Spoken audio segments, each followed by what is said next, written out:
هذا الفيديو موجه لكل ما يصدر من القطط البندسية للفوت لتطال والنباح على القبائل، وأي تشابه بين بعض الفتشات القوية المثالية عندنا فهو مجرد خلل تقني فظاع ضعف في مكتوب التيار والعراير.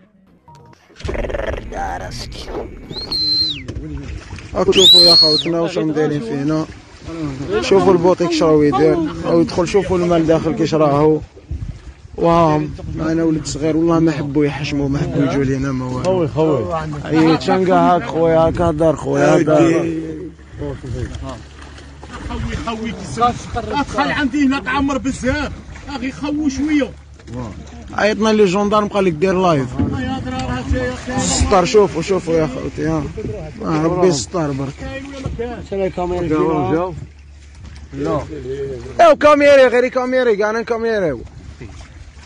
او الموتور نحيناه لهم هكذاك ما حبوش يجوا لينا. مي بون. Ailleurs dans le monde, la situation est tout aussi problématique. J'ai photographié l'Algérie vue du ciel, j'ai découvert un endroit d'une rare beauté, El Oued, la ville aux 1000 coupoles. Au cœur du Sahara, à 700 km au sud-est d'Alger, la nature est hostile et toute vie paraît impossible. Pourtant, l'homme a pu s'installer et y vivre depuis des centaines d'années. Car à quelques mètres sous le sable se cachent d'immenses nappes phréatiques, donnant naissance à des oasis.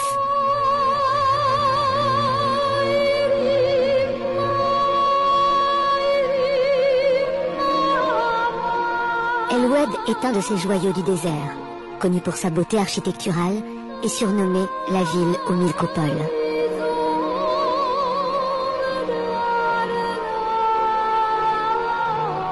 Mais depuis 20 ans, l'explosion démographique d'El Oued a entraîné un dérèglement majeur des conditions sanitaires.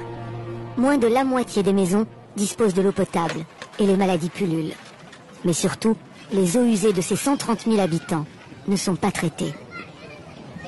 Rejetées dans la nature, ces eaux font déborder la nappe phréatique et provoquent des inondations.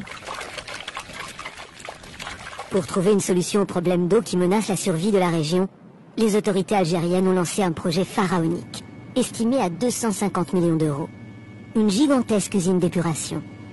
Mais après plus de 6 mois de travaux, le chantier est au point mort.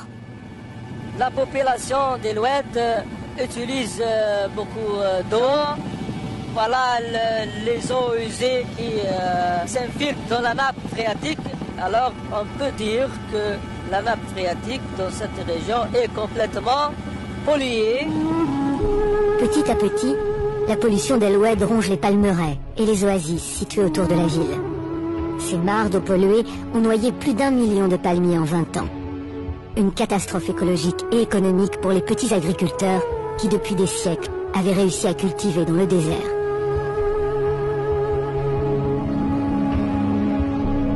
La famille de Brahim exploite cette palmeraie traditionnelle depuis toujours. Elle y cultive des dattes et élève des...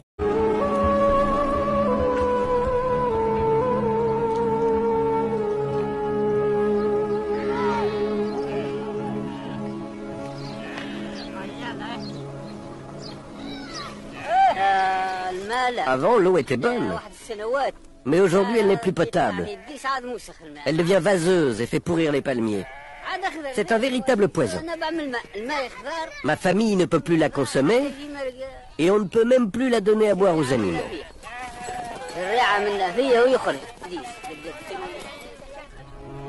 Pour trouver de l'eau, on a pompé sans retenue dans la nappe phréatique. Mais les sols sont imperméables, aussi l'eau stagne en surface et noie les palmeraies. Elle avait plus de 80 ans, ma palmeraie. C'était celle de ma famille. Mon père la cultivait déjà bien avant moi. Il me l'a transmise ensuite. Ça fait maintenant 26 ans à peu près que les eaux ont monté et détruit notre palmeraie. C'était dans les années 80. Et maintenant, regardez, c'est perdu. Tout est perdu. Il n'y a plus un palmier. Dire qu'elle faisait plus de 3 hectares, cette palmeraie. Oui, 3 hectares.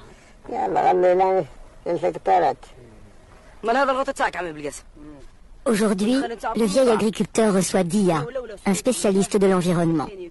Le constat est édifiant. Non seulement Kassem a tout perdu, Mais en plus, ce qui reste de sa palmeraie est devenu toxique. Ici maintenant, quand les enfants viennent, ils pêchent des têtards en croyant que ce sont des poissons. Ils se baignent et boivent même cette eau. À cause de cela, il y a 42 cas de typhoïde à El Oued. La prise de conscience du problème doit maintenant laisser place aux actes. Restent les pompages de plus en plus intensifs. Ils menacent l'existence même des nappes phréatiques de cette partie du Sahara et la population d'El Oued avec.